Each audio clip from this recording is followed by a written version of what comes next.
ಎಲ್ಲರಿಗೂ ನಮಸ್ಕಾರ. ಕೃಷ್ಣ ಅವತಾರದ ಕಥೆಯನ್ನು ಮತ್ತೆ ಮುಂದುವರಿಸ್ತಾ ಇದ್ದೀನಿ. ಕೃಷ್ಣನ ಕೈಯಲ್ಲಿ ದೇವರ ಪ್ರೀತಿಯ ಪುತ್ರ ಅಂತ ಅನ್ನಿಸ್ಕೊಂಡಿದ್ದ ಸಾಂಬ ಮರಣ ಹೊಂತಾನೆ.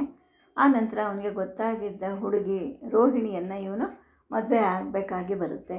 ಮದುವೆ ಆಗಬೇಕು, ಇಲ್ಲಾಂದರೆ ಅವಳನ್ನು ಸಾಯಿಸಬೇಕಾಗತ್ತೆ. ಜೊತೆಗೆ ಇವರ ಒಂದು ಮಾತನ್ನು ಒಪ್ಪದೇ ಇದ್ದರೆ ಇವನನ್ನು ಕೂಡ ಸಾಯಿಸಬೇಕು. ಈ ಥರದ ಒಂದು ವಿಧಿ ನಿಯಮ ಅವರಲ್ಲಿ ಇರುತ್ತೆ. ಏನು ಮಾಡಬೇಕು ಅಂತ ಗೊತ್ತಾಗೋದಿಲ್ಲ. ಸರಿ, ಮತ್ತು ನಾಳೆವರೆಗೂ ನಾವು ಕಾಯ್ತೀವಿ, ನಿನ್ನ ತೀರ್ಮಾನವನ್ನು ಹೇಳು ಅಂತ ಕೃಷ್ಣನಿಗೆ ಹೇಳ್ತಾರೆ. ಭಲ್ಲೂಕ ರಾಜ ಮತ್ತು ಅಲ್ಲಿ ಉಳಿದಿದ್ದ ಹಿರಿಯರು ಎಲ್ಲರೂ ಹೊರಟೋದ್ಮೇಲೆ ಅಲ್ಲಿ ಉಳ್ಕೊಂಡಿದ್ದ ಕರಡಿ ಜನರೆಲ್ಲರೂ ಇವ್ರ ಕಡೆಗೆ ಒಂಥರ ಕೆಟ್ಟ ದೃಷ್ಟಿಯನ್ನು ಬೀರ್ತಾ ನಿಂತ್ಕೊಳ್ತಾರೆ. ಏಕೆಂದರೆ ಇವರು ಯಾರು ಅಪರಿಚಿತರು ಬಂದಿದ್ದಲ್ಲದೆ ತಮ್ಮ ಸರ್ವಶಕ್ತ ಭಗವಂತನ ಪ್ರೀತಿಯ ಪುತ್ರನನ್ನು ಸಾಯಿಸಿದ್ರು. ಜೊತೆಗೆ ಈಗ ಅವರನ್ನು ಧರ್ಮಪುರುಷರಾಗಿ ತಾವು ಒಪ್ಕೋಬೇಕು. ಇದು ಯಾವ ಥರದ ಪರಿಸ್ಥಿತಿ ಬಂತು ಅಂತ ಅವ್ರಿಗೆಲ್ರಿಗೂ ಇವ್ರ ಬಗ್ಗೆ ಅಸಹನೆ ಇರುತ್ತೆ. ಕೃಷ್ಣನಿಗೆ ಮತ್ತು ಅವನ ಜೊತೆಗಾರರಿಗೆ ಹೆಸರಿಗೆ ಮಾತ್ರ ಸ್ವತಂತ್ರ ಇರುತ್ತೆ.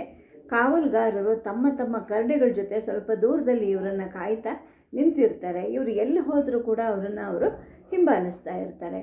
ಸತ್ಯಭಾಮೆಗೆ ಇದನ್ನೆಲ್ಲ ನೋಡಿ ಒಂಥರ ಮೂರ್ಛೆ ಬಂದ ಹಾಗೆ ಆಗತ್ತೆ. ಆದರೆ ಅವಳು ಮೂರ್ಛೆ ಹೋಗದಿರಲಿ ಅಂದ್ಬಿಟ್ಟು ಕೃಷ್ಣ ಮತ್ತು ಅವನ ಜೊತೆಗಾರ ಅಂದರೆ ಸಾತ್ಯಕಿ ಅವಳನ್ನು ಕರ್ಕೊಂಡು ಅಲ್ಲಿಂದ ಹೊರಡ್ತಾರೆ. ಕೃಷ್ಣ ಊರೇ ಕೊಡ್ತಾ ಇರ್ತಾನೆ. ಸತ್ಯಭಾಮೆ ಹಾಗೂ ಹೀಗೂ ತನ್ನನ್ನು ತಾನು ಹೇಳಿಕೊಂಡು ಹೊರಗೆ ಬರ್ತಾಳೆ. ಅಲ್ಲಿದ್ದ ಮೈದಾನವನ್ನು ಸುತ್ತ ಹಾಕ್ಕೊಂಡು ಬರೋರು ಹಾಗೆ ಇವರು ತಾವು ಬಂದಿದ್ದ ಸುರಂಗದ ಕಡೆಗೆ ಹೋಗ್ತಾರೆ. ಅಲ್ಲಿಂದ ಏನಾದರೂ ತಪ್ಪಿಸ್ಕೊಂಡು ಹೋಗೋಕ್ಕೆ ಜಾಗ ಇದೆಯಾ ಅಂತ ನೋಡ್ತಾರೆ. ಆದರೆ ಆ ಸುರಂಗದ ಬಾಯಿ ಮುಂದೆ ಹಲವಾರು ಭಲ್ಲೂಕ ಪುರುಷರು ತಮ್ಮ ಕರಡಿಗಳ ಜೊತೆಗೆ ಕಾವಲು ಕಾಯ್ತಾಗ ಕೂತಿರ್ತಾರೆ. ಅಲ್ಲಿಂದ ತಮ್ಮ ಗುಹೆಗೆ ಹಿಂತಿರುಗಿ ಬರುವಾಗ ಆ ಕೊಳ್ಳದ ತುದಿಯಲ್ಲಿದ್ದ ಕೋಡ್ಗಲ್ಲಿನ ಮೇಲೆ ನಿಂತ್ಕೊತಾರೆ. ಅಂದರೆ ತಮಗೆ ಹೊರಗಡೆ ಹೋಗೋಕ್ಕೆ ದಾರಿ ಎಲ್ಲಾದರೂ ಸಿಕ್ಕಬಹುದಾ ಅಂತ ಹೇಳ್ಬಿಟ್ಟು ಕೃಷ್ಣ ಸುತ್ತ ನೋಡ್ತಾನೆ. ಆದರೆ ಆ ಸ್ಥಳವನ್ನು ಬಿಟ್ಟು ಹೋಗೋಕ್ಕೆ ಆ ಪವಿತ್ರ ಗುಹೆಯ ಮೂಲಕ ಮಾತ್ರ ಸಾಧ್ಯ, ಬೇರೆ ದಾರಿನೇ ಇಲ್ಲ. ಈಗ ಆ ದಾರಿನೂ ಅಡ್ಡ ಆಗಿಬಿಟ್ಟಿದೆ ಅಂತ ಹೇಳ್ಬಿಟ್ಟು ಸಾಧ್ಯಕ್ಕೆ ಹೇಳ್ತಾನೆ. ಜಾಂಬವಂತ ಎಷ್ಟೇ ಗೆಳೆಯನ ಹಾಗೆ ತೋರಿದ್ರೂ ಕೂಡ ಇವರೆಲ್ಲ ಇಲ್ಲಿಂದ ತಪ್ಪಿಸ್ಕೊಂಡು ಹೋಗದೇ ಇರೋ ಹಾಗೆ ಎಲ್ಲ ಎಚ್ಚರಿಕೆಯನ್ನು ವಹಿಸಿ ಎಲ್ಲ ಕಡೆಗೂ ಕಾವಲನ್ನು ಏರ್ಪಾಟ್ ಮಾಡಿಬಿಟ್ಟಿರ್ತಾನೆ. ಆಗ ಸಾಧ್ಯಕ್ಕೆ ಹೇಳ್ತಾನೆ, ನಿನ್ನನ್ನು ಅವರ ಧರ್ಮಪುರುಷನನ್ನಾಗಿ ಅಭಿಷೇಕ ಮಾಡಿ ಅವನ ಮಗಳು ರೋಹಿಣಿ ಜೊತೆಗೆ ಮದುವೆ ಮಾಡಿಬಿಟ್ರೆ ಆಗ ಅವನಿಗೆ ನಮ್ಮ ಮೇಲಿರೋ ಸಂಶಯ ತೀರುತ್ತೆ. ಆಮೇಲೆ ನಾವು ಆ ಪವಿತ್ರ ಗುಹೆ ಮುಖಾಂತರ ಹೋಗಬಹುದು ಅಂತ ಹೇಳಿಬಿಟ್ಟು ಸತ್ಯಕ್ಕೆ ಹೇಳ್ತಾನೆ. ಆಗ ಕೃಷ್ಣ ಹೇಳ್ತಾನೆ, ಅಲ್ಲಿವರೆಗೂ ನಾವು ಬದುಕಿರ್ತೀವೋ ಇಲ್ವೋ, ಆ ಪವಿತ್ರ ಗುಹೆ ಮುಖಾಂತರ ಹೋಗೋಕ್ಕೆ ಸಾಧ್ಯ ಇಲ್ಲದೇ ಇದ್ದರೆ ಅಲ್ಲಿಗೆ ಹೋಗಿ ಅಲ್ಲಿಂದ ಈ ಕೊಳ್ಳಕ್ಕೆ ಹೋಗೋಕ್ಕೆ ಯಾವ ದಾರಿ ಇದೆಯೋ ಹುಡ್ಕೋಣ ಅಂತ ಕೃಷ್ಣ ಅಲ್ಲಿದ್ದ ಶಿಖರದ ಕಡೆಗೆ ಕೈ ಮಾಡಿ ತೋರಿಸ್ತಾನೆ.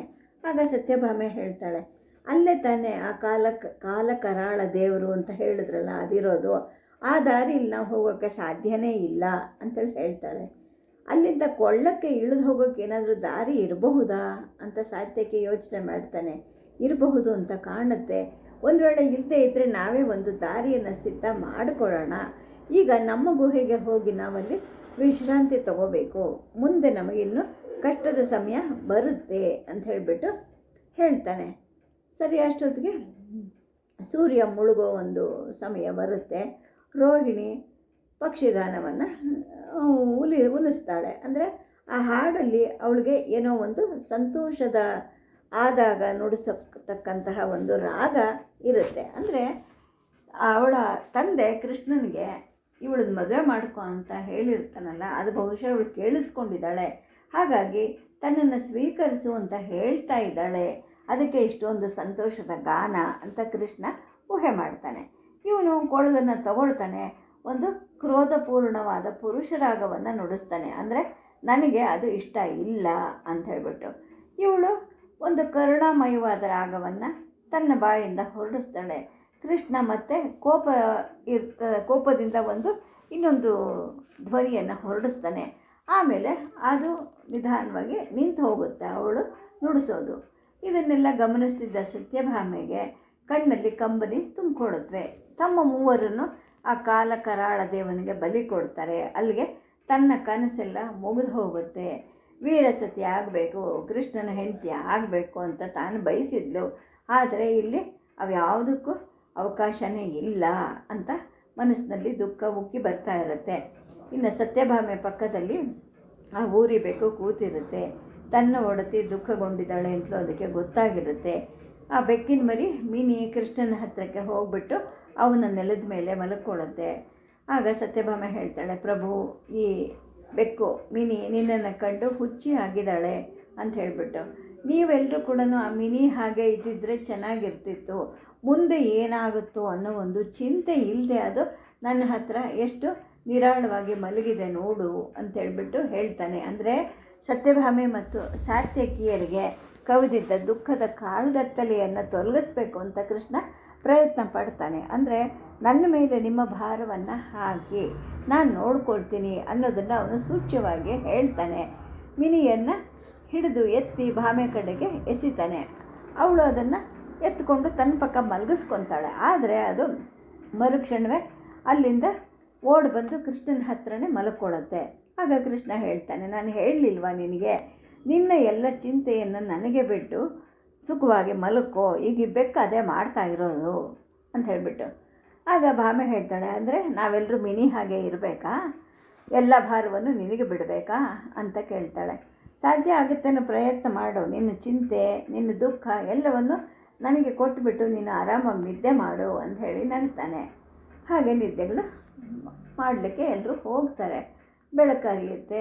ಬೆಳಕರಿದ ಮೇಲೆ ಮತ್ತೆ ಅಲ್ಲಿದ್ದ ಹೊಳೆಯಲ್ಲಿ ಒಂದು ಮುಳುಗು ಹಾಕಿ ತಮ್ಮ ಬೆಳಗಿನ ಆಹ್ನಿಕಗಳನ್ನು ಮುಗಿಸ್ಕೊಳ್ತಾರೆ.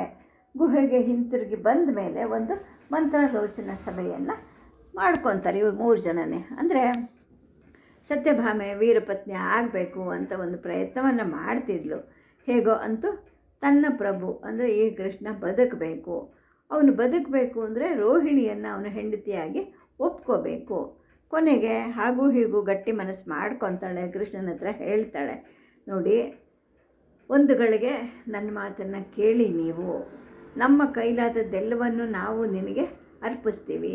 ಅಂದರೆ ನೀವು ಹಿಂದಿನ ರಾತ್ರಿ ಹೇಳಿದ್ರಲ್ಲ ಬೆಕ್ಕಿನ ಮರಿಯ ಭಕ್ತಿಯ ಹಾಗೆ ನಾವು ನಿನಗೆ ನಮ್ಮ ಒಂದು ಭಕ್ತಿಯನ್ನು ಅರ್ಪಿಸ್ತೀವಿ. ಆದರೆ ನೀನು ಕೂಡ ನಮ್ಮ ಪ್ರಾರ್ಥನೆಯನ್ನು ಕೇಳಬೇಕು ಅಂತ ಹೇಳಿಬಿಟ್ಟು ಹೇಳ್ತಾಳೆ. ಆಗ ಕೃಷ್ಣ ಹೇಳ್ತಾನೆ, ಆಯಿತು, ನನಗೆ ಗೊತ್ತು, ನಾನು ಅದನ್ನು ಒಪ್ಕೊಳ್ಳದೇ ಇದ್ದರೆ ನಮ್ಮನ್ನೆಲ್ಲರನ್ನು ಭೂತದ ಬಾಯಿಗೆ ಕೊಡ್ತಾರೆ ಅಂತ ಹೇಳಿಬಿಟ್ಟು ಕೃಷ್ಣ ಹೇಳ್ತಾನೆ. ಆಗ ಸತ್ಯಭಾಮೆ ಹೇಳ್ತಾಳೆ, ನೀವು ರೋಹಿಣಿಯನ್ನು ಮದುವೆ ಆಗಿ ಅವಳನ್ನು ನೀವು ಮದುವೆ ಆಗದೇ ಇದ್ದರೆ ಅವಳನ್ನು ಕೂಡ ಬೆಂಕಿಯಲ್ಲಿ ಹಾಕ್ತಾರಂತೆ ಅಂತ ಹೇಳಿಬಿಟ್ಟು ಆ ಮಾತನ್ನು ಹೇಳಬೇಕಾದ್ರೆ ಅವಳಿಗೆ ತುಂಬ ಸಂಕಟ ಆಗ್ತಾ ಇರುತ್ತೆ. ಏಕೆಂದರೆ ತಾನೇ ತನ್ನ ಪ್ರಭುವನ್ನು ಇನ್ನೊಂದು ಹೆಣ್ಣಿಗೆ ಒಪ್ಪಿಸ್ಬೇಕಲ್ಲ ಅನ್ನೋ ಒಂದು ಯೋಚನೆ ಅವಳಿಗೆ ಅವಳ ಮೈಯನ್ನು ನಡುಗಿಸುತ್ತೆ. ದೊರೆ ಮಗಳನ್ನ ಮದುವೆ ಆಗದೇ ಇದ್ದರೆ ನಾವೆಲ್ಲರೂ ಸಾಯಬೇಕಾಗತ್ತೆ. ನಾವು ಬದುಕಬೇಕು ಅಂದರೆ ನೀವು ರೋಹಿಣಿಯನ್ನು ಮದುವೆ ಆಗಲೇಬೇಕು. ಜೊತೆಗೆ ಆ ಹುಡುಗಿಯನ್ನು ಕೂಡ ಅವರು ನೀವು ಮದುವೆ ಆಗದೇ ಇದ್ದರೆ ಅವಳನ್ನು ಬೆಂಕಿಗೆ ಹಾಕಿಬಿಡ್ತಾರೆ. ಇದನ್ನೆಲ್ಲ ಉಳಿಸ್ಬೇಕು ಅಂದರೆ ನೀವು ರೋಹಿಣಿಯನ್ನು ಮದುವೆ ಆಗಬೇಕು ಅಂತ ಹೇಳಿಬಿಟ್ಟು ಹೇಳ್ತಾಳೆ. ಆಗ ಕೃಷ್ಣ ಹೇಳ್ತಾನೆ, ನೋಡು, ನೀವಿಬ್ಬರು ಕೇಳಿಸ್ಕೊಳ್ಳಿ ನಾನು ಹೇಳೋದನ್ನು. ಶಮಂತಕ ಮಣಿಯನ್ನು ಹಿಂದಕ್ಕೆ ತಗೊಂಡು ಬರ್ತೀವಿ ಅಂತ ನಾವು 3 ಜನವೂ ಶಪಥ ಮಾಡಿದ್ದೀವಿ. ಅದನ್ನು ನಾವು ತೊಗೊಂಡು ಹೋಗಬೇಕು. ಆ ಪ್ರಯತ್ನದಲ್ಲಿ ನಾವಿಲ್ಲಿ ಸಾಯ್ತೀವೋ ಅಥವಾ ಆ ಕಾಲಕಾಲಾಳ ದೇವನಿಗೆ ಒಪ್ಪಿಸ್ಕೋಬೇಕಾಗುತ್ತೋ ನಮ್ಮ ದೇಹವನ್ನು ಒಂದೂ ಗೊತ್ತಿಲ್ಲ. ಆ ಚಿಂತೆ ನಮಗೆ ಬೇಡ ಅಂತೇಳಿ ಹೇಳ್ತಾನೆ. ಅಂದರೆ ನಾವೀಗ ಏನು ಮಾಡಬೇಕು ಅಂತ ಸಾತ್ಯಕ್ಕೆ ಕೇಳ್ತಾನೆ. ನನಗೆ ಏನೂ ಗೊತ್ತಾಗ್ತಾ ಇಲ್ಲ, ನಾಳೆ ಹೊತ್ತಿಗೆ ಏನಾದರೂ ಹೊಸ ಬೆಳಕು ಕಾಣಿಸ್ಬಹುದು ಅಂತ ಕೃಷ್ಣ ಹೇಳ್ತಾನೆ. ಸ್ವಲ್ಪ ಹೊತ್ತೆಲ್ಲರೂ ಸದ್ದಿಲ್ಲದೆ ಕೂತ್ಕೊಳ್ತಾರೆ. ಆಮೇಲೆ ಕೃಷ್ಣ ಮತ್ತೆ ನಿರ್ಧಾರಪೂರ್ವಕವಾಗಿ ಹೇಳ್ತಾನೆ, ನನ್ನ ಮನಸ್ಸಿಗೆ ಒಂದು ಸ್ಪಷ್ಟ ಆಗಿರೋದೇನು ಅಂದರೆ ನಾವು ಹಿಂತಿರುಗಿ ಹೊರಟು ಹೋಗಬೇಕು. ಅದು ಹೇಗೆ, ಶಮಂತಕ ಮಣಿಯನ್ನು ತೊಗೊಂಡೇ ಹೋಗಬೇಕು ಅಂತ ಹೇಳಿಬಿಟ್ಟು ಅವರು ಈ ಮಾತುಗಳನ್ನು ಆಡ್ತಾ ಇರುವಾಗ ಹಿಂದಿನ ದಿವಸ ಆ ಭಲ್ಲೂಕ ರಾಜನ ಜೊತೆಯಲ್ಲಿದ್ದ ಒಬ್ಬ ಹಿರಿಯ ಬರ್ತಾನೆ ಅಲ್ಲಿಗೆ. ಇವರನ್ನು ಆ ದೊರೆಯ ಗುಹೆ ಹತ್ತಿರಕ್ಕೆ ಕರ್ಕೊಂಡು ಹೋಗೋಕ್ಕೆ ಅಂತ ಅವನು ಬಂದಿರ್ತಾನೆ. ಆಗ ಕೃಷ್ಣ ಅವ್ರಿಗೆ ಹೇಗಿದ್ದರೂ ಆರ್ಯಾವರ್ತದ ಭಾಷೆ ಬರಲ್ವಲ್ಲ, ಹಾಗಾಗಿ ಅವನು ಇವರಿಬ್ಬರಿಗೆ ಹೇಳ್ತಾನೆ, ನೋಡಿ, ನೀವಿಬ್ಬರು ನಿಮ್ಮ ಮುಖದಲ್ಲಿ ಸಂತೋಷವನ್ನು ಮಿನುಗಿಸ್ಕೊಳ್ಳಿ, ಏನೋ ಸಂಕಟದಲ್ಲಿ ಇದ್ದ ಹಾಗೆ ಮಾತಾಡ್ಕೋಬೇಡಿ, ದುಃಖ ಪಡಬೇಡಿ ಅಂತ ಹೇಳಿಬಿಟ್ಟು, ಸತ್ಯ ನೀನು ಅಳಬಾರ್ದು, ಮೂರ್ಛೆ ಹೋಗಬಾರ್ದು, ಜೊತೆಗೆ ಹುಚ್ಚಿ ಹಾಗೆ ಆಡಬಾರ್ದು, ಬಂದದ್ದೆಲ್ಲ ಬರಲಿ, ನಾವೆಲ್ಲರೂ ಈಗ ಒಂದೇ, ಜೊತೆಗೆ ಈ ಬೆಕ್ಕು, ಅದರ ಮರಿ ಎಲ್ಲರೂ ನಾವೆಲ್ಲರೂ ಒಂದು ಅಂತ ತಿಳ್ಕೊ. ಈ ಮರಿಯನ್ನು ನೀನು ಕಾಪಾಡಬೇಕು, ಏಕೆಂದರೆ ಈಗ ನಾನು ಅಲ್ಲಿಗೆ ಹೋಗಬೇಕಾಗಿದೆ ಅಂತ ಹೇಳಿಬಿಟ್ಟು ಆ ಮಿನಿಯನ್ನು ಭಾಮೆ ಕೈಗೆ ಕೊಡ್ತಾನೆ. ಸರಿ, ಎಲ್ಲರೂ ಆ ದೊರೆ ಗುಹೆ ಹತ್ತಿರಕ್ಕೆ ಬರ್ತಾರೆ. ಅಲ್ಲಿದ್ದ ಒಂದು ಶಿಲಾಸನದ ಮೇಲೆ ಅವನು ಕೂತಿರ್ತಾನೆ. ತಾವು ಮೊದಲನೇ ದಿವಸ ಬಂದಾಗ ಕೃಷ್ಣನ ಜೊತೆಗೆ ಅವನು ಎಷ್ಟು ದಯಾಪೂರ್ಣವಾಗಿ ಮಾತಾಡಿರ್ತಾನೋ, ಈಗ ಅದಕ್ಕೆ ವಿರುದ್ಧವಾಗಿರುತ್ತೆ. ಅವನ ಮುಖ ಬಹಳ ಕಠಿಣವಾಗಿರುತ್ತೆ, ನಿರ್ದಯವಾಗಿರುತ್ತೆ. ಆ ಹಿಂದಿನ ದಿವಸ ಇದ್ದ ಹಿರಿಯ 6 ಜನರು ಕೂಡ ಅಲ್ಲೇ ಇರ್ತಾರೆ. ಸ್ವಲ್ಪ ದೂರದಲ್ಲಿ ಕರಡಿ ಮನುಷ್ಯರು ಕೂಡ ಅರ್ಧ ಚಂದಾಕಾರದಲ್ಲಿ ಕೂತಿರ್ತಾರೆ. ದೊರೆ ಇವರನ್ನೆಲ್ಲ ಕೂತ್ಕೊಳ್ಳೋಕ್ಕೆ ಹೇಳ್ತಾನೆ. ಅವರೆಲ್ಲರೂ ಅವನಿಗೆ ನಮಸ್ಕಾರ ಮಾಡ್ತಾರೆ, ಕೂತ್ಕೊತಾರೆ, ಎಲ್ಲ ಆಗುತ್ತೆ. ಸ್ವಲ್ಪ ಹೊತ್ತು ಆ ದೊರೆ ಕಣ್ಣು ಮುಚ್ಕೊಂಡು ಕೂತಿರ್ತಾನೆ. ಪ್ರತಿಯೊಬ್ಬರು ಅವನ ಕಡೆಗೆ ನೋಡ್ತಾ ಇರ್ತಾರೆ. ಇವನು ಆ ಕರಾಳ ದೇವರು ತನ್ನ ಮೈ ಮೇಲೆ ಬಂತೇನೋ ಅನ್ನೋ ಹಾಗೆ ತಲೆಯನ್ನು ಅಲ್ಲಾಡಿಸ್ತಾನೆ, ಮೈಯೆಲ್ಲ ಅಲ್ಲಾಡಿಸ್ತಾನೆ. ಆಮೇಲೆ ಒಂದು ತೀರ್ಮಾನ ಮಾಡ್ತಾ ಇದ್ದೀನಿ ಅನ್ನೋ ಹಾಗೆ ಕಣ್ಣು ಬಿಡ್ತಾನೆ. ಅವನ ಕಣ್ಣು ಕೆಂಪಗಾಗಿರುತ್ತೆ. ಕೃಷ್ಣನ ಕಡೆಗೆ ದಿಟ್ಟಿಸಿ ನೋಡ್ತಾನೆ. ಆಮೇಲೆ ಮೈ ಮೇಲೆ ಬಂದವನ ಹಾಗೆ ಆವೇಶದಿಂದ ಮಾತಾಡ್ತಾನೆ. ಅಪರಿಚಿತನೇ, ಸರ್ವಶಕ್ತನ ಒಂದು ಆಜ್ಞೆ ಏನಾಗಿತ್ತು ಅದನ್ನು ನೀನು ಅನುಲ್ಲಂಘನೆ ಮಾಡೋಕ್ಕೆ ಹೋಗ್ತಾ ಇದೆಯಾ? ಅದರ ಅರ್ಥ ನಿನಗೆ ಗೊತ್ತಾ ಅಂತ ಕೇಳ್ತಾನೆ. ದೊರೆಯ ಮಾತಲ್ಲಿ ಬಂದ ಈ ವ್ಯತ್ಯಾಸ, ಅವನ ಮನೋಧರ್ಮದ ಅರ್ಥ ಕೃಷ್ಣನಿಗೆ ಆಗೋದಿಲ್ಲ. ಆದರೂ ಕೂಡ ಇವನು ನಗ್ತಾನೆ ಇರ್ತಾನೆ. ಆಗಿದೆ ಅಂತ ಹೇಳ್ತಾನೆ. ಅಂದರೆ ಸರ್ವಶಕ್ತನ ಅಪ್ಪಣೆಗಳನ್ನು ನೀನು ಒಪ್ಕೊತೀಯಾ ಅಂತ ಕೇಳ್ತಾನೆ ಅವನು. ಹೌದು ಅಂತ ಕೃಷ್ಣ ಹೇಳ್ತಾನೆ.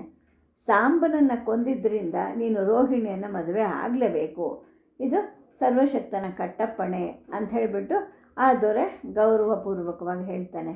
ಆದರೆ ಅವಳಿಗೆ ಒಪ್ಪಿಗೆ ಇದೆಯಾ, ಅವಳ ಅಭಿಪ್ರಾಯ ಏನು, ನೀವು ಕೇಳಿದ್ದೀರಾ ಅಂತ ಕೃಷ್ಣ ಕೇಳ್ತಾನೆ. ಅವಳಿಗೆ ಆರಿಸೋ ಅಂಥದ್ದು ಏನೂ ಇಲ್ಲ. ಸರ್ವಶಕ್ತನ ಅಪ್ಪಣೆ ಸ್ಪಷ್ಟವಾಗಿದೆ. ಅವಳು ನಿನ್ನನ್ನು ಮದುವೆ ಮಾಡಿಕೊಡ್ಲೇಬೇಕು. ಒಂದು ವೇಳೆ ನೀನು ಅವಳನ್ನು ಮದುವೆ ಆಗದೇ ಇದ್ದರೆ ಇವತ್ತಿನ ದಿವಸ ಸಂಜೆ ಅವಳನ್ನು ಬೆಂಕಿಗೆ ಆಹುತಿಯಾಗಿ ನಾವು ಕೊಡ್ತೀವಿ ಅಂದ್ಬಿಟ್ಟು ತಮ್ಮ ಸಮಾಜದ ಅಗ್ನಿವೇದಿಕೆಯನ್ನು ತೋರಿಸ್ತಾನವನು. ಇಷ್ಟೊತ್ತಿಗಾಗಲೇ ಸತ್ಯಭಾಮೆಗೆ ಅಳು ಬರೋಕ್ಕೆ ಶುರು ಆಗುತ್ತೆ. ಕಷ್ಟಪಟ್ಟು ಅಳುವನ್ನು ನುಂಗುಕೊತಾಳೆ. ಸಮಂತಕ ಮಣಿ ಸುದ್ದಿ ಏನು ಅಂತ ಕೃಷ್ಣ ಕೇಳ್ತಾನೆ. ಆಗ ಆ ಭಲ್ಲೂಕ ದೊರೆ ಹೇಳ್ತಾನೆ, ಆ ಯಕ್ಷಿಣಿ ರತ್ನದ ರಕ್ಷಕರು ನಾವು. ನಮ್ಮ ಪವಿತ್ರ ಗುಹೆಯ ಒಂದು ಭಾಗ ಅದು. ಸೂರ್ಯ ಭಗವಂತ ಅವನಿಗೆ ಕೊಟ್ಟ ಅಂದ್ಬಿಟ್ಟು ಸತ್ರಾಜಿತ್ ಅದನ್ನು ತೊಗೊಂಡು ಹೋದಾಗ ಒಂದು ಶಪಥ ಮಾಡ್ದ. ಅದೇನೆಂದರೆ ಪ್ರತಿ ಹುಣ್ಣಿಮೆ ದಿವಸ ಇಲ್ಲಿ ಬಂದು ಅದನ್ನು ಪೂಜೆ ಮಾಡ್ತೀನಿ ಅಂತ ಹೇಳಿಬಿಟ್ಟು ನಾವು ಅದನ್ನು ಹಗಲು ಇರುಳು ಕಾಯ್ತೀವಿ. ಅಂದರೆ ಬೇರೆ ಯಾರು ಈ ಜಾಗಕ್ಕೆ ಬರದೇ ಇರೋ ಹಾಗೆ ಸೂರ್ಯ ಭಗವಂತನ ಒಂದು ಗುಹೆಯನ್ನು ನಾವು ಕಾಯ್ತೀವಿ ಅಂತ ಹೇಳಿಬಿಟ್ಟು ಹೇಳ್ತಾನೆ. ಸ್ವಲ್ಪ ಹೊತ್ತಾಗತ್ತೆ. ಭಲ್ಲೂಕ ದೊರೆ ಮತ್ತು ಅವನ ಮಂತ್ರಿಗಳು ತಮ್ಮ ಭಾಷೆಯಲ್ಲಿ ಏನೋ ಮಾತಾಡ್ಕೊಳ್ತಾರೆ. ಕೊನೆಗೆ ದೊರೆ ಹೇಳ್ತಾನೆ, ಆಯಿತು, ಇನ್ನು ನೀವು ನಿಮ್ಮ ಗುಹೆಗೆ ಹೋಗಬಹುದು. ಮಧ್ಯಾಹ್ನದ ಹೊತ್ತಿಗೆ ನೀವು ಈ ವೇದಿಕೆ ಹತ್ತಿರಕ್ಕೆ ಬರಬೇಕು. ಭಗವಂತನ ಅಪ್ಪಣೆ ಈ ಸಂಜೆ ಹೊತ್ತಿಗೆ ನಡೆಯುತ್ತಿರಲೇಬೇಕು ಅಂತ ಹೇಳಿಬಿಟ್ಟು ಕೃಷ್ಣ ಮತ್ತು ಅವನ ಜೊತೆಗಾರರು ಗಂಭೀರವಾದ ಆಲೋಚನೆಯಲ್ಲಿ ಮುಳುಗಿ ಹೋಗ್ತಾರೆ. ತಮ್ಮ ಗುಹೆಗೆ ಹಿಂತಿರುಗ್ತಾರೆ. ಸೂರ್ಯ ಇಳಿತಾ ಬರುತ್ತೆ. ಇನ್ನು ಭಲ್ಲೂಕ ಪುರುಷರ ಸಮಾಜ ಎಲ್ಲನೂ ಆ ವೇದಿಕೆ ಮುಂದೆ ನೆರೆದುಕೊಳ್ಳುತ್ತೆ. ಜಾಂಬವಂತ ಕೃಷ್ಣನಿಗೂ ಅವನ ಜೊತೆಗಾರರಿಗೂ ಹೇಳಿ ಕಳಿಸ್ತಾನೆ. ಅವರು ವೇದಿಕೆ ಹತ್ತಿರಕ್ಕೆ ಬರ್ತಾರೆ. ಬಂದಾಗ ಜೊತೆಯಲ್ಲಿ ಊಟ ಮಾಡೋಕ್ಕೆ ಮತ್ತು ಕಷಾಯವನ್ನು ಕುಡಿಲಿಕ್ಕೆ ಅವರನ್ನು ಕರೀತಾರೆ. ಭಲ್ಲೂಕ ಪುರುಷರೆಲ್ಲರೂ ಏನೋ ಹರಟೆ ಹೊಡಿತಾ ಇರ್ತಾರೆ, ಕೂಗಾಡ್ತಾ ಇರ್ತಾರೆ. ಆದರೆ ಆ ರಾಜ ಮಾತ್ರ ಗಂಭೀರವಾಗಿರ್ತಾನೆ, ಮೌನವಾಗಿರ್ತಾನೆ. ಇನ್ನು ಈ ದೊರೆ ಅಪ್ಪಣೆ ಮಾಡ್ದ ಅಂದ್ಬಿಟ್ಟು 4 ಜನ ಭಲ್ಲೂಕ ಪುರುಷರು ಒಂದು ದೊಡ್ಡ ಕರಡಿ ಚರ್ಮವನ್ನು ಹೊತ್ಕೊಂಬರ್ತಾರೆ. ಅದರ ತಲೆ ಹಾಗೇ ಇರುತ್ತೆ, ಚರ್ಮಕ್ಕೆ ಸೇರಿಕೊಂಡೇ ಇರುತ್ತೆ. ಅಂದರೆ ಇದು ಆ ಸಾಂಬ ಧರಿಸ್ತಿದ್ದಂತಹ ಪೂರ್ತಿ ಕರಡಿಯ ಚರ್ಮದ ಹೊದಿಕೆ. ಅದನ್ನು ವಿಧಿಪೂರ್ವಕವಾಗಿ ಕೃಷ್ಣನಿಗೆ ಹೊದಿಸ್ತಾರೆ. ವಿಧಿಗಳು ಪ್ರಾರಂಭ ಆಗುತ್ತೆ. ಅಂದರೆ ಅವನೀಗ ಸರ್ವಶಕ್ತನ ಪ್ರೀತಿಯ ಪುತ್ರ ಅಂತ ಹೇಳಿಬಿಟ್ಟು ಹೆಸರಾಗ್ತಾನೆ. ಹೆಂಗಸರು ಕರ್ಕಶ ಧ್ವನಿಯಲ್ಲಿ ಹಾಡು ಹೇಳೋಕ್ಕೆ ಶುರು ಮಾಡ್ತಾರೆ. ಗಂಡಸರು ಸರ್ವಶಕ್ತನನ್ನು ಆವಾಹನೆ ಮಾಡ್ತಾರೆ. ಆಮೇಲೆ ಅಲ್ಲಿದ್ದ ವೇದಿಕೆಯ ಕುಂಡದಿಂದ ಭಸ್ಮವನ್ನು ತೆಗೆದು ಕೃಷ್ಣನ ಹಣೆಗೆ ಲೇಪಿಸ್ತಾರೆ. ಸರ್ವಶಕ್ತ ಅನಂತ ಭಯಂಕರನಾದ ಈ ಕಾಳಕರಾಳ ಭಗವಂತ, ಈ ಭಲ್ಲೂಕ ಜನ ಸಮೂಹವನ್ನು ಕಾಪಾಡು. ವಸುದೇವನ ಮಗನನ್ನು ನಿನ್ನ ಮಗನ ಹಾಗೆ ಸ್ವೀಕಾರ ಮಾಡು. ನೀನು ಒಪ್ಪಿಕೊಂಡ 4ನೇ ದಿನ ಭಲ್ಲೂಕ ಜನ ಆ ಸಮಾಜ ನಿನಗೆ ಅವನನ್ನು ಒಪ್ಪಿಸುತ್ತೆ ಅಂತ ಹೇಳ್ತಾರೆ. ತನ್ನ ಮುಖಕ್ಕೆ ಆ ವೇದಿಕೆಯ ಅಂದರೆ ಅಗ್ನಿವೇದಿಕೆಯ ಭಸ್ಮವನ್ನು ಬಳದಾಗ ಕೃಷ್ಣನಿಗೆ ನಡುಗೋ ಹಾಗೆ ಆಗೋಗುತ್ತೆ. ಏಕೆಂದರೆ ಅದೇ ವೇದಿಕೆಯಲ್ಲಿ ಪ್ರಾಣಿಗಳನ್ನು ಜೀವಸಹಿತ ಬೇಯಿಸಿದ್ದು, ಮನುಷ್ಯರನ್ನು ಸುಟ್ಟಿದ್ದು ಎಲ್ಲವನ್ನೂ ಅವನು ನೋಡಿರ್ತಾನೆ. ಅವನಿಗೆ ಒಂದು ರೀತಿಯ ಅಸಹ್ಯ ಆಗುತ್ತೆ. ಆದರೆ ವಿಧಿನೇ ಇಲ್ಲದೆ ಇರತಕ್ಕಂಥ ಒಂದು ಪರಿಸ್ಥಿತಿ ಅಲ್ಲಿ ಹುಟ್ಕೊಂಡ್ಬಿಟ್ಟಿರುತ್ತೆ. ಇನ್ನು ಆ ದೊರೆ ಕೃಷ್ಣನ ಕುತ್ತಿಗೆಗೆ ಕರಡಿಗಳ ಹಲ್ಲುಗಳ ಸರವೊಂದನ್ನು ನೇತು ಹಾಕ್ತಾನೆ. ಆ ಕ್ಷಣಕ್ಕೆ ಕಾಯ್ತಾ ಇದ್ದ ಹಾಗೆ ಆ ಕರಡಿ ಸಮಾಜದವರು ಹಿಗ್ಗಿನಿಂದ ಕೇಕೆ ಹಾಕ್ತಾರೆ. ಸರ್ವಶಕ್ತ, ಸದಾ ಭಯಂಕರ, ಭಗವಂತನ ಅಪ್ಪಣೆಗಳನ್ನು ಪಾಲಿಸ್ತೀನಿ ಅಂತ ನೀನು ಪ್ರತಿಜ್ಞೆ ಮಾಡು ಅಂತ ಕೃಷ್ಣನಿಗೆ ಆ ದೊರೆ ಪ್ರತಿಜ್ಞೆಯನ್ನು ಹೇಳ್ಕೊಡ್ತಾನೆ. ತಾನು ಒಪ್ಪಿಕೊಂಡೆ ಅನ್ನೋದ್ರ ಕುರುಹಾಗೆ ಕೃಷ್ಣ ಅದನ್ನು ಹೇಳ್ತಾನೆ. ಆಮೇಲೆ ಧರ್ಮಪುರುಷನ ಗದ್ದಿಗೆ ಮೇಲೆ ಕೂತ್ಕೋ ಅಂದ್ಬಿಟ್ಟು ಕೃಷ್ಣನನ್ನು ಆಹ್ವಾನಿಸ್ತಾನೆ. ಆಮೇಲೆ ಅವನ ಅಪ್ಪಣೆಯ ಹಾಗೆ 4 ಜನ ಆ ಕರಡಿ ಮನುಷ್ಯರು ಆ ಪಕ್ಷಿ ಕನ್ಯೆಯನ್ನು ಕರ್ಕೊಂಡು ಬರ್ತಾರೆ. ಮುಡಿಯಿಂದ ಅಡಿವರೆಗೂ ಅವಳಿಗೆ ಕರಡಿ ಚರ್ಮವನ್ನು ಹೊದಿಸಿರ್ತಾರೆ. ಇಷ್ಟ ಇಲ್ಲದೆ ಬಹಳ ಮೀನಮೇಷ ಮಾಡ್ತಾ ಅವಳು ತನ್ನ ಅದೃಷ್ಟವನ್ನು ಯೋಚಿಸಿ ನಡುಗುತ್ತಾ ಮುಂದೆ ಬರ್ತಾಳೆ. ದೊರೆ ಎದ್ದು ನಿಂತ್ಕೊಳ್ತಾನೆ, ಒಂದು ಆಶೀರ್ವಾದ ಮಂತ್ರವನ್ನು ಹೇಳ್ತಾನೆ. ಕೃಷ್ಣನಿಗೂ ಕೂಡ ನಿಂತ್ಕೋ ಅಂತೇಳಿ ಹೇಳ್ತಾನೆ. ಆಮೇಲೆ ಹೇಳ್ತಾನೆ, ಭಲ್ಲೂಕ ಲೋಕದ ಧರ್ಮಪುರುಷ, ಸರ್ವಶಕ್ತನಾದ ಸದಾ ಭಯಂಕರನಾದ ಕಾಲಕರಾಳ ಭಗವಂತನ ಪ್ರೀತಿಯ ಪುತ್ರ, ಈ ಜಾಂಬವಂತನ ಮಗಳು, ಈ ತರುಣಿ ರೋಹಿಣಿಯನ್ನು ನಿನ್ನ ಹೆಂಡತಿಯನ್ನಾಗಿ ಮಾಡ್ಕೊಳ್ತೀಯಾ ಅಂತ. ಆಗ ಕೃಷ್ಣ ಹೇಳ್ತಾನೆ, ನೀನೇ ಹೇಳಿದೆ ಅಲ್ವಾ ನಾನು ಧರ್ಮಪುರುಷ ಅಂತ, ಈಗ ನಾನು ಹೇಳ್ತಾ ಇದ್ದೀನಿ ಕೇಳಿಸ್ಕೊ. ಅವಳನ್ನು ನನಗೆ ಮದುವೆ ಮಾಡ್ಕೊಳ್ಳೋಕ್ಕೆ ಇಷ್ಟ ಇಲ್ಲ, ನಾನು ಅವಳನ್ನು ಮದುವೆ ಮಾಡ್ಕೊಳ್ಬಾರ್ದು ಅಂತ ನಿರ್ಧಾರ ಮಾಡಿದ್ದೀನಿ ಅಂತ ಕೃಷ್ಣ ಹೇಳ್ತಾನೆ. ಇಲ್ಲಿಯವರೆಗೂ ಶಾಂತನಾಗಿದ್ದ ಭಲ್ಲೂಕರಾಜನ ಕಣ್ಣುಗಳು ಕಿಡಿಕಾರಲಿಕ್ಕೆ ಶುರುವಾಗುತ್ತೆ. ನೋಡೋವ್ರಿಗೂ ಕೂಡ ಅವನ ಕಣ್ಣೋಟ ಅಂಜಿಕೆ ಬರೋ ಹಾಗೆ ಮಾಡುತ್ತೆ. ಆಗ ಅವನು ಹೇಳ್ತಾನೆ, ಸರ್ವಶಕ್ತನಾದ ಭಗವಂತ ಅಂಗೀಕರಿಸೋವರೆಗೂ ಧರ್ಮಪುರುಷ ಯಾವುದನ್ನು ನಿರ್ಧಾರ ಮಾಡೋಕ್ಕಾಗೋದಿಲ್ಲ. ಯಾರನ್ನಾದರೂ ಕೊಂದರೆ ಸತ್ತವನಿಗೆ ಅಂತ ನಿಶ್ಚಯವಾಗಿದ್ದ ಹೆಣ್ಣನ್ನು ಕೊಂದವನು ಮದುವೆ ಆಗಲೇಬೇಕು. ಇದು ಸರ್ವಶಕ್ತನ ಅಪ್ಪಣೆ. ಇದುವರೆಗೂ ಯಾರೂ ಆ ಥರದನ್ನು ತಿರಸ್ಕರಿಸಿಲ್ಲ. ರೋಹಿಣಿ ಹುಟ್ಟಿದಾಗಲೇ ಸಾಂಬನಿಗೆ ಅಂತ ನಿಶ್ಚಯ ಆಗಿದ್ಲು. ಅವಳನ್ನು ಮದುವೆ ಆಗೋಕ್ಕೆ ನೀನು ಒಪ್ಪದೇ ಇದ್ದರೆ ನಿನ್ನ ಕೈಯಲ್ಲಿ ಸತ್ನಲ್ಲ ಆ ಸಾಂಬ, ಅವನ ದೇಹದ ಒಂದು ಅಂಗ ಇವಳು ಅನ್ನೋ ಹಾಗೆ ನಾವು ಇವಳನ್ನು ಕೂಡ ಈ ವೇದಿಕೆಯಲ್ಲಿ ಭಗವಂತನಿಗೆ ಬಲಿ ಕೊಡ್ತೀವಿ ಅಂತ ಹೇಳಿಬಿಟ್ಟು ಹೇಳ್ತಾನೆ. ಅಂದರೆ ಧರ್ಮಪುರುಷ ಅಂತ ಪಟ್ಟಾಭಿಷೇಕ ಮಾಡಿದ ಹಾಗೆ ಮಾಡಿದ್ರೂ ಕೂಡ ಆ ಕೃಷ್ಣನನ್ನು ಧರ್ಮಪುರುಷ ಅಂತ ಆ ಕಾಲಕರಾಳ ದೇವ ಒಪ್ಕೋಬೇಕು. ಅವನು ಒಪ್ಕೊಳ್ಳೋವರೆಗೂ ಇವನು ಧರ್ಮಪುರುಷ ಅಂತ ಪೂರ್ತಿ ಒಪ್ಪಿತ ಆಗೋದಿಲ್ಲ ಅಂತ ಹೇಳಿಬಿಟ್ಟು ಆ ಭಲ್ಲೂಕ ದೊರೆ ಹೇಳ್ತಾನೆ. ಅಲ್ಲಿವರೆಗೂ ಅವರು ಹೇಳಿದ ಹಾಗೆ ಇವನು ಕೇಳಬೇಕು. ಈ ಒಂದು ವಿಧಿ ಕೃಷ್ಣನಿಗೆ ಒದಗಿ ಬರುತ್ತೆ. ಸದ್ಯಕ್ಕೆ ಕಥೆಯನ್ನು ನಿಲ್ಲಿಸಿರ್ತೀನಿ. ನಮಸ್ಕಾರ.